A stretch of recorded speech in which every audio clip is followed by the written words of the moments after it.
Bismillahirrahmanirrahim. Assalamualaikum warahmatullahi wabarakatuh.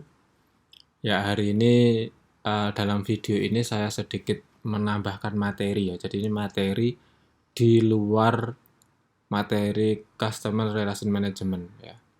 Jadi ini materinya sebenarnya di mata kuliah lain, yaitu di mata kuliah biasanya di rekayasa perangkat lunak. Nah, hari ini atau di video ini nanti saya sampaikan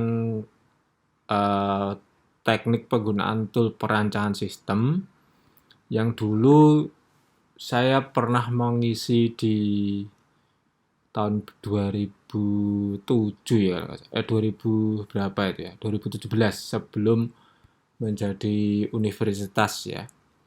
Jadi ini hanya saya ambil mungkin beberapa slide saja sebagai penjelasan, nanti juga ada contoh langsung biar nanti lebih paham.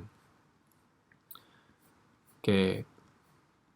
Nah, hari ini sedikit saya sampaikan terkait DFD, data flow diagram, biasanya digunakan untuk perancangan pemrograman yang terstruktur. Kemudian yang kedua sedikit saya sampaikan juga tentang UML. Ini biasanya untuk perancangan pemrograman berorientasi objek ya. Kalau yang nomor 3 ini nggak perlu lah nanti, karena biasanya yang kita pakai nanti yang DFD atau UML. Oke, kita mulai dulu ke data flow diagram ya. Jadi ini sekali lagi ini hanya saya mengulangi saja ya. Jadi ini mungkin pembahasannya singkat-singkat saja, karena nanti targetnya teman-teman di sini bisa bisa menggambar, bisa merancang dengan DFD ataupun menggunakan UML. Nah, kita awali dulu dengan DFD atau data flow diagram. Ini menggambarkan arus data ya. Jadi sekali lagi kalau kita menggunakan DFD, namanya saja flow, arus data. Jadi nanti menggambarkan bagaimana data itu berpindah dari satu entitas ke entitas lain melalui suatu proses ya. Baik itu proses yang melalui aplikasi ataupun proses yang secara manual, itu tetap harus digambarkan. Nah, di sini baik sistem lama maupun sistem baru secara logika tanpa mempertimbangkan lingkungan fisik di mana data tersebut berada. Ya, jadi ini kalau kita menggambar DFD, jangan berpikir semua arus data itu harus melalui sistem ya. Tidak selalu melalui sistem. Bahkan antar program pun itu juga termasuk aliran data. Antar sistem juga termasuk aliran data. Bahkan antara manusia dengan manusia ataupun manusia dengan barang ataupun objek itu juga nanti ada namanya arus data. Jadi kalau kita bicara entitas to entitas itu tidak selalu manusia ke manusia. Kemudian DFD merupakan alat perancangan sistem yang berorientasi pada alur data yang mudah dikomunikasikan oleh pembuat program. Jadi ini bicaranya adalah bagaimana sebuah data itu berpindah dari satu entitas ke entitas lain. Jadi ketika menerangkan ke programmer atau bagaimana menyampaikan ke pembuat program, tentunya DFD itu istilahnya tidak menggagas ya.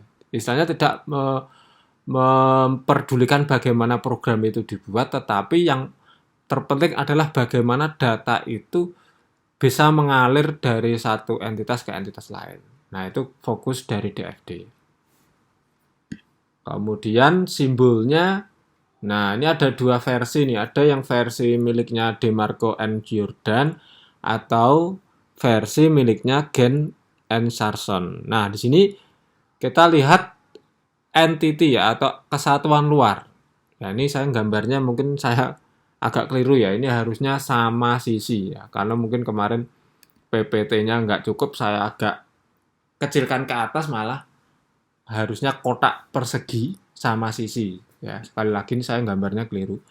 Ini harusnya sama sisi. Tadi bisa dicoret-coret nggak ini? Oh, ini ya. Jadi ini harus sama sisi ya harusnya. Oke, ini harusnya sama sisi antara kanan kiri itu harus sama sisi. Ini juga sama sisi. Cuma gambar saya aja yang ini agak ketarik ke atas. Kemudian data flow, arus data. Nah, ini arus datanya, proses ya. Samping kiri ini lingkaran versinya DeMarco. Kalau versinya Gen itu kotak tapi pinggirnya ada corner, apa itu namanya? Cornernya atau ada lengkungannya. Kemudian ada garis tengahnya. Data store atau penyimpanan data, ini cuma kalau yang kiri miliknya DeMarco ini garis 2 atas bawah. Kalau miliknya Gen itu bentuknya seperti ini. Nah, ini tentu ini mau pakai yang mana bebas tapi harus konsisten. Misalkan pakai yang kiri ya kiri terus, pakai kanan terus, nggak boleh dicampur ya. Itu gambarnya, nanti saya share aja. Kemudian DFD, ya kita bahas satu persatu ya, ini dari entitas, data flow, proses, sampai data store. Yang pertama DFD, atau di sini kita fokus dulu ke satuan atau entity dulu. Bisa suatu kantor, bisa departemen, bisa divisi, tetapi di luar sistem yang sedang dikembangkan. Atau orang, atau kelompok orang. Yang penting di luar sistem yang dikembangkan. Atau sistem informasi lain. Jadi misalkan nih, mengembangkan sistem rumah sakit. Itu kan sistem lain, ada sistem BPJS, ada sistem mungkin billing, mungkin ada juga sistem apotek. Di luar sistem misalkan itu juga bisa dianggap sebuah entitas ya. Jadi sistem informasi lain yang sudah ada itu bisa disebut sebagai entitas. Ataupun sumber asli dari transaksi. Nah, ini sumber asli itu maksudnya gini, contoh misalkan formulir pendaftaran itu sumber aslinya dari siapa sih? Nah, ini biasanya ada yang salah kaprah di sini. Ada yang mengatakan, oh dari operator Pak.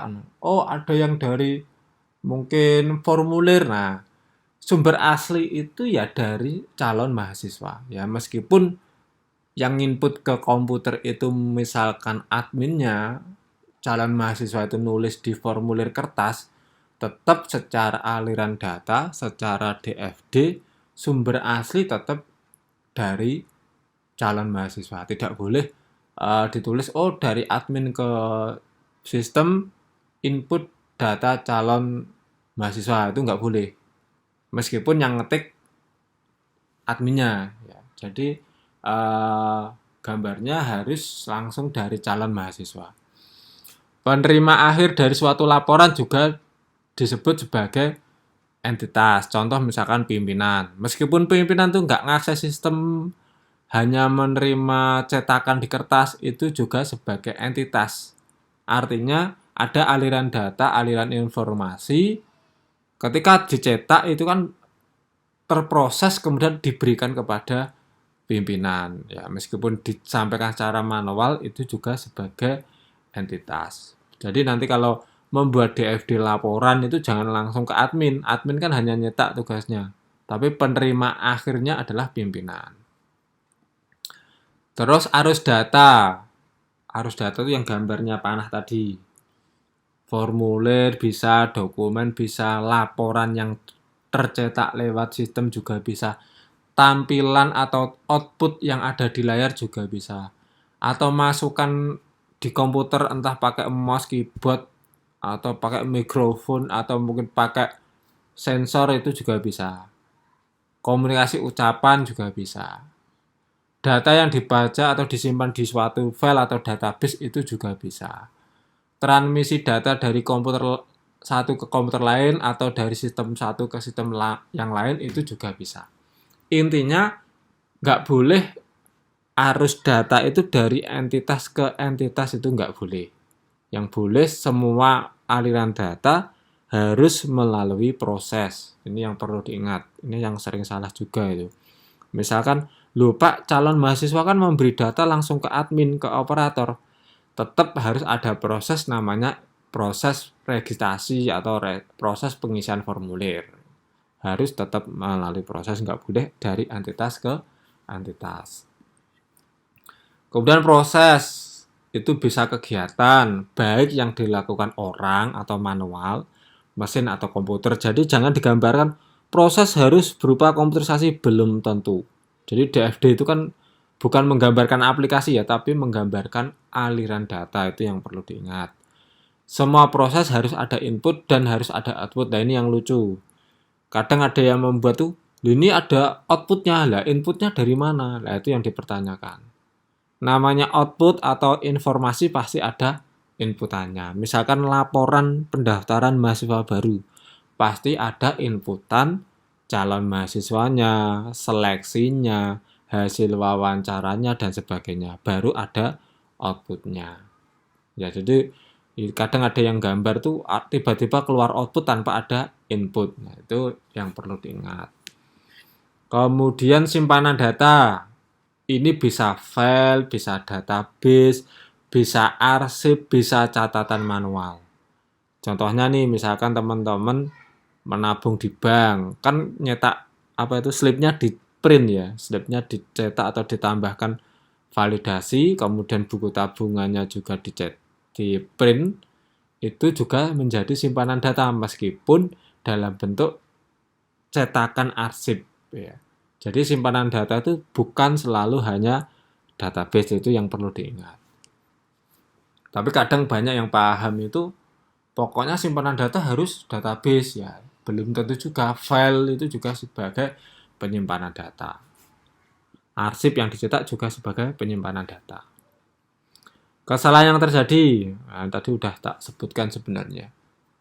Black hole, ada input tidak ada output. Jadi datanya masuk tapi nggak pernah keluar. Nah ini yang lucu. Programnya masuk nompo data tok tapi nggak pernah menghasilkan data. Atau sebaliknya ajaib, ada data yang keluar dari sistem tapi nggak ada yang diinput. Nah itu juga lucu. Ya, makanya disebut ajaib, tiba-tiba keluar datanya. Kesalahan yang terjadi, entitas to entitas nggak boleh. Penyimpanan ke penyimpanan nggak boleh, kan aneh ya. Misalkan dari database tiba-tiba berpindah database tanpa ada proses, itu lucu. Atau dari kertas tiba-tiba masuk ke database, itu juga lucu. Jadi ini nggak boleh. Atau dari entitas ke database itu juga nggak bisa. Ya ini nggak boleh. Atau entitas ke entitas juga nggak boleh. Semua ini tengah-tengahnya harus ada proses. Proses itu yang gambar lingkaran tadi, atau yang gambar kotak tapi pinggirnya melengkung tadi. Pokoknya di antara garis itu harus ada pemisahnya. Contoh yang pelanggan ini misalkan, ini garis panah ke piutang dagang, kan bisa ada proses piutang atau proses transaksi di tengahnya sini. Itu saya kira itulah pengantar untuk DFD-nya. Sebelum lanjut ke UML, saya ada contoh ya. Kebetulan ini contoh tahun 2017 juga, karena setelah 2018 ke sini saya jarang pakai DFD. Karena gambarnya susah gitu ya. Ini kebetulan dulu saya pernah meneliti model integrasi data pakai web service dan proxy object ya. Ini proxy object itu kalau sekarang sebenarnya udah banyak aplikasi yang pakai proxy object, tapi dulu mungkin jarang ya. Jadi proxy object itu semacam data itu disimpan di dalam browser sehingga load-nya misalkan diakses kembali karena sudah pernah diakses, itu datanya nggak perlu ngakses lewat server lagi, cukup ngakses proxy, tapi proxy itu ada di klien. Mirip jaringan lah, mirip server lah, ada proxy server dan sebagainya. Oke, saya cari yang ada DFD-nya, bentar. Oh, ini part 1 ya. Saya ke part 2. Tak besarkan dikit. Nanti bisa dicari judulnya mungkin ini. Di Semarang kemarin, tanggal 19 Agustus 2017. Jadi ini konsep integrasi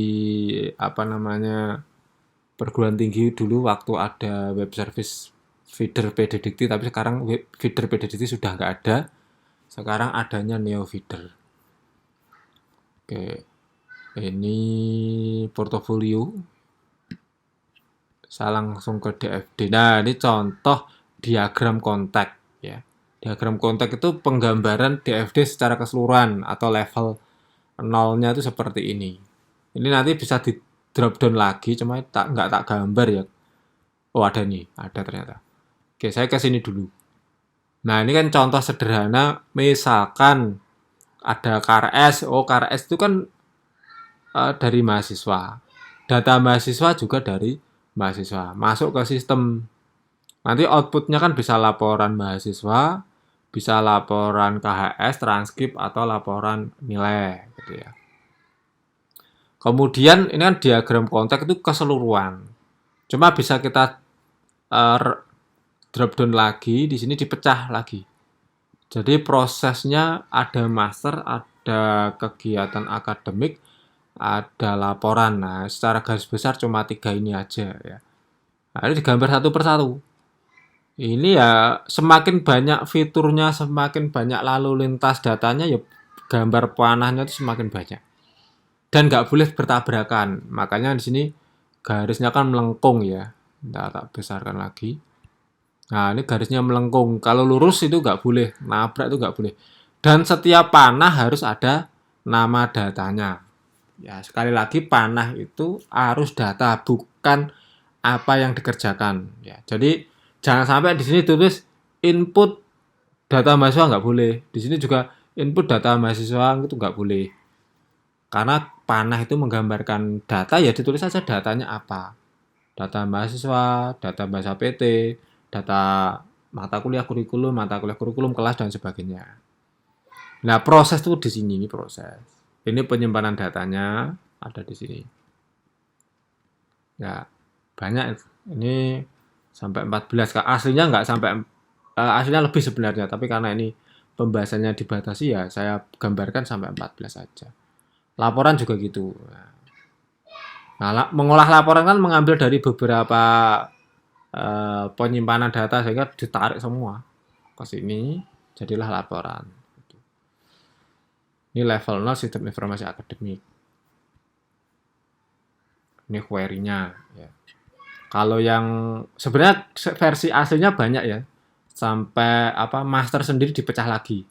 Masternya dipecah, ada master mahasiswa, master mahasiswa PT, dan seterusnya. Ada KRS itu bisa berlembar-lembar ya. Jadi ini yang ditekankan adalah pemahaman dari proses bisnisnya atau proses aliran datanya. Itu harus paham banget ya. Itu DFD di situ. Makanya ada yang wah kalau nggak buat DFD itu harus paham banget tentang konsep sistemnya. Kalau konsep sistemnya nggak paham ya mendesainnya juga susah gitu ya. Nanti ini saya share aja linknya. Ini nggak perlu tak terangkan ya, ini query sih sebenarnya. Oke, saya kira itu untuk contoh apa tadi DFD ya. Nah, sekarang saya lanjut ke UML. Ini juga sebenarnya udah diajarkan di mata kuliah ya, saya hanya ngulangi sedikit aja. Jadi UML itu sebenarnya adalah apa itu namanya, penggambaran ya, bahasa yang menggambarkan lah ibaratnya, memodelkan ya, bahasa yang memodelkan di mana apa yang dimodelkan itu berupa aplikasi yang berbasis objek atau objek oriented ya. Jadi UML itu konsepnya pokoknya program yang dibangun berbasis objek. Jangan sampai nanti kalau skripsi perancangan UML tapi programnya nggak objek, wah habis itu nanti ujiannya. Kadang ada pertanyaan simpel, tunjukkan kelas mahasiswa. Kok di dalam aplikasinya nggak ada deklarasi kelas mahasiswa, udah itu nanti habis diuji oleh dosen gitu. Jadi hati-hati kalau pakai UML, dipastikan aplikasinya juga dikembangkan menggunakan pendekatan object oriented atau pemrograman berbasis objek. Oke, langsung ke sini. Apa yang harus dikuasai kalau menggambar UML? Yang pertama adalah bagaimana bisa membuat diagram UML atau gambar-gambar yang UML. Yang kedua adalah bisa menganalisa serta mengembangkan perancangan sistem dengan UML. Nah, ini ada use case diagram. Ini tak simpul-simpulkan aja ini. Pertama, menggambarkan fungsionalitas yang diharapkan dari aplikasi yang kita bangun. Pokoknya yang ditekankan apa yang akan dibuat oleh sistem, bukan bagaimana sistem itu membuat. Ya. Use case itu apa yang akan dibuat, case-nya apa.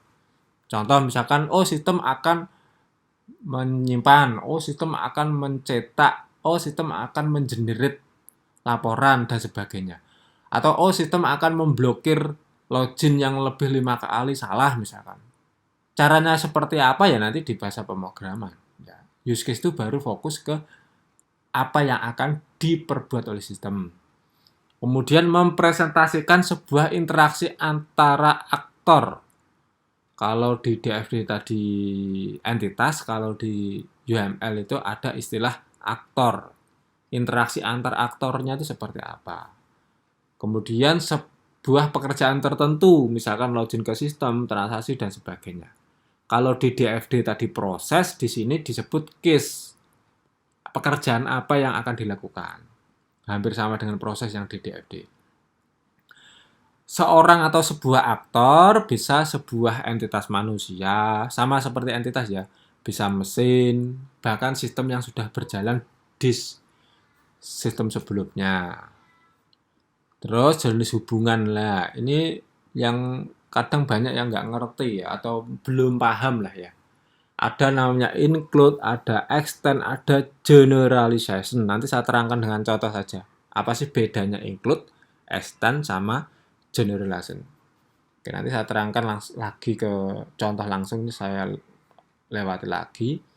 Activity, menggambarkan berbagai aliran aktivitas. Nah ini yang kadang bikin gambar UML males tuh di sini, karena setiap proses harus digambarkan. Kalau di DFD kan menggambarkan aliran data, tapi kalau di UML, activity diagram tuh menggambarkan program itu nanti berjalannya seperti apa. Misalkan dari login, setelah login tampil halaman dashboard, kemudian memilih menu, misalkan menu master mahasiswa misalkan. Nah nanti di dalam master mahasiswa kan ada tambah, ada ubah, ada simpan, ada hapus. Itu diterangkan satu persatu. Ketika menambah datanya masih kosong, diklik simpan harusnya muncul peringatan tidak boleh disimpan karena data nggak lengkap. Nah, inilah yang disebut activity. Jadi gambarnya itu bisa bertingkat ya, dan bisa banyak sekali. Kemarin ini udah tak kasih contoh di file sebelumnya. Kemudian ada kelas diagram. Nah ini nanti saya tunjukkan salah satu contoh yang dimaksud kelas diagram di dalam bahasa pemrograman itu seperti apa. Gambarnya juga harus sama dengan di program. Ketika beda lah itu nanti akan menjadi pertanyaan penguji kalau skripsi. Nah ini kelasnya atributnya apa, metodenya apa gitu. Ya, kalau kita bicara atribut atau properties atau juga yang mengatakan variabel, nah, kalau metode tuh biasanya ada yang menyebutkan fungsi prosedur gitu ya. Artinya kelas itu bisa memberikan fungsi apa, bisa menjalankan layanan apa. Nanti saya terangkan langsung lewat contoh saja. Sekuen kalau ini urut-urutannya. Ini biasanya dibuat setelah ada kelas. Ya. Tapi sayangnya kadang banyak yang mendesain tuh sekuen dulu baru kelas, kebalik sebenarnya. Harusnya kelasnya jadi dulu, baru sekuen. Sekuen itu lebih ke bagaimana objek yang dibuat di dalam kelas tadi berinteraksi. Misalkan objek kelas login berinteraksi dengan kelas misalkan menu utama, interaksinya apa gitu ya. Termasuk bagaimana data itu ditampilkan. Bagaimana pesan itu bisa muncul, kapan bisa muncul, kapan tidak muncul, itu digambarkan dalam sekuen diagram. Beda dengan activity loh ya. Kalau activity kan hanya menerangkan urutan dari setiap aktivitas yang akan dilakukan oleh sistem, tapi kalau sekuen itu lebih ke logiknya. Ya. Kalau activity misalkan klik login berhasil masuk ke menu utama gagal kembali ke login, itu kan activity. Kalau sequence enggak, sequence itu login, cek ke database, database-nya cocok enggak username dan password-nya. Kalau cocok maka buat tokennya atau session-nya. Kalau enggak cocok tampilkan pesan. Nah, lebih ke logic dari sebuah aplikasi yang dibuat. Itu contohnya adalah nih. Nah, ini contohnya udah mewakili, nanti saya share lagi. Ini kemarin belum tak share. Ini contoh use case ya. Contoh perpustakaan sama peminjam buku. Ini petugas perpustakaan sama peminjam buku gitu ya. Ini ada case-case-nya. Petugas kan bisa login, bisa ngelola data koleksi dan seterusnya. Tapi ini nggak lengkap ya, tak buat sampel aja. Peminjam buku itu bisa mencari koleksi. Nah, extend, nah ini yang extend ini ketika melayani peminjaman itu kan harus diawali dengan pencarian koleksi. Sebuah sistem yang perpustakaan itu ketika mau pinjam kan pasti nyari koleksinya dulu. Nah, itu di extend, diturunkan. Ya. Oh, nyari buku A, pinjam. Lah logikanya kan gitu. Mencari bukunya dulu baru dipinjam. Nah, itu di extend. Tapi ada include-nya. Nah, ini panasnya diperhatikan. Kalau extend itu menurunkan ke sini, jadi hasil pencarian tadi diturunkan menjadi atau diwariskan menjadi melayani peminjaman. Ketika melayani peminjaman, itu memanggil atau menginclude cek status peminjaman. Apakah ada pinjaman yang belum dikembalikan atau belum. Nah, ini harus dibedakan ya. Termasuk yang bawahnya melayani pengembalian. Nah, ketika melayani pengembalian pasti ada namanya proses catat denda. Kalau ada denda ini juga di extend. Include cek keterlambatan. Artinya ketika melayani pengembalian dia juga memanggil proses atau case cek keterlambatan. Tapi ketika ini ada keterlambatan, ada denda, maka proses dendanya di extend. Jadi diwariskan proses dari melayani pengembalian untuk diproses menjadi denda. Ini contoh sederhana loh ya. Kemudian generalisasinya itu kemarin udah tak lampirkan ya di contoh ini, kelihatannya ada ini. Kemarin general. Nah, ini proses generalnya, tidak, kebetulan nggak ada malah. Ini adanya extend sama include ya. General itu ini aja lah ya. Misalkan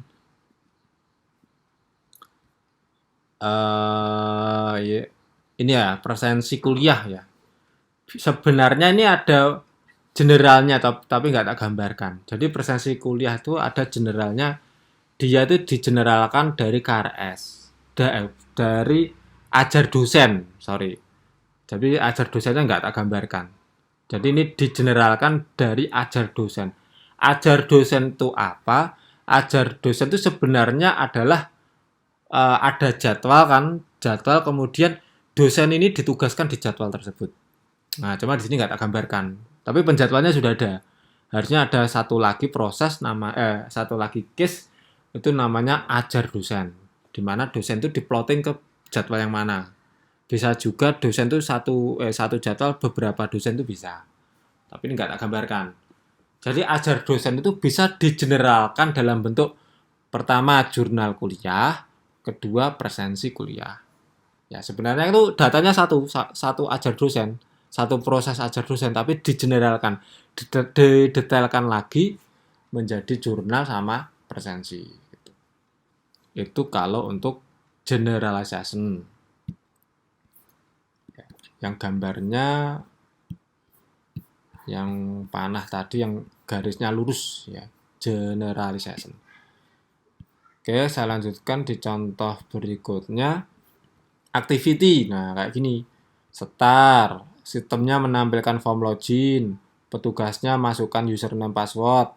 Sistemnya cek username password. Kalau benar tampil menu utama, kalau salah tampilkan error, selesai. Udah. Aktif itu hanya gini tok.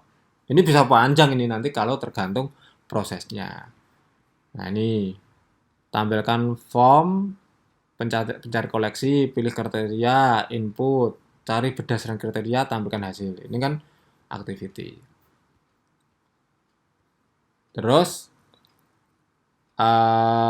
ini peminjam. Kenapa ini gak ada garis hitam? Ini karena dua proses ini bisa berjalan bareng. Sambil membawa koleksi, dia juga bisa sambil mencari request pencarian dan seterusnya. Kalau simbol apa ini? Jajar simbol belah ketupat ya. Kayak layang-layang ini adalah decision ya. Apakah dia request pencarian atau membawa koleksi. Oke, ini sama terus nanti dibaca. Kita langsung ke kelas diagram. Jadi kelas diagram tuh formatnya nama kelas, atribut, metode. Udah itu aja. Nama kelas, atribut, metode. Jadi gambarnya ada 3 baris kayak gini, nama kelas, atribut, metode. Dan perlu dipahami, atribut tidak selalu sama dengan database. Tidak selalu sama dengan tabel. Kalau sama boleh, tapi tidak harus selalu sama. Ya, contohnya misalkan login. Nah, login dia nggak punya atribut, tapi dia punya metode. Ya, tapi kalau pengen Pak, login saya tak kasih atribut ya monggo, tergantung merancangnya. Tapi loginnya ini nggak ada tabelnya, nggak ada tabel login, adanya tabel petugas. Di dalam petugas itu ada ID petugas, nama lengkap, username, password. Tetapi sebuah kelas itu digambarkan secara terpisah. Oh, ada kelas login, ada metode cek login, ada set petugas login, ada get petugas login, dan seterusnya. Nah, artinya ini adalah perlu diingat, kelas diagram tidak selalu sama dengan tabel. Sekuen seperti ini. Nah, sekuen itu lebih rinci lagi secara logik. Kalau activity tadi kan urutan dari kegiatan. Kalau sekuen tuh kayak gini, input username, input password, menekan tombol login, terus cek petugas. Petugas buka kurung tutup kurung tuh membaca metode ya, membaca metode yang di sini. Ya, menampilkan petugas. Tuh. Kemudian ketika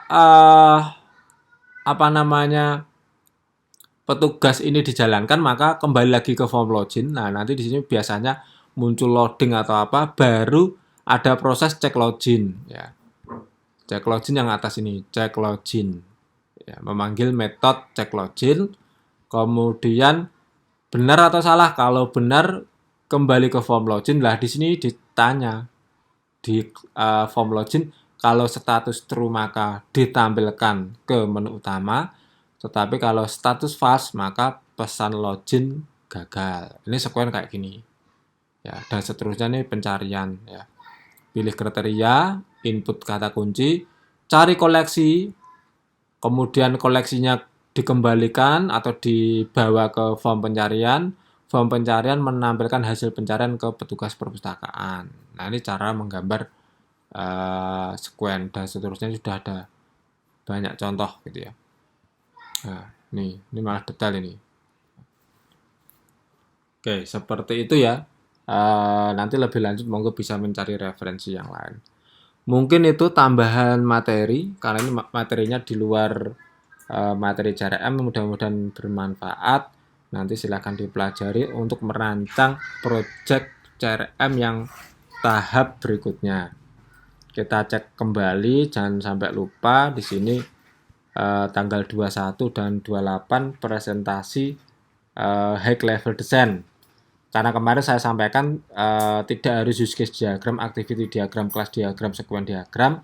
Misalkan Pak saya menggunakan DFD, monggo boleh. Kalau pakai UML berarti sesuai yang saya tulis di sini, menyampaikan use case-nya, activity kelas sama sekuennya. Tapi kalau pakai DFD ya bisa digambarkan diagram konteks sama DFD level 0 dan 1 sampai level 1 saja udah cukup. Saya kira itu untuk materi tambahannya. Semoga bermanfaat. Terima kasih. Wassalamualaikum warahmatullahi wabarakatuh.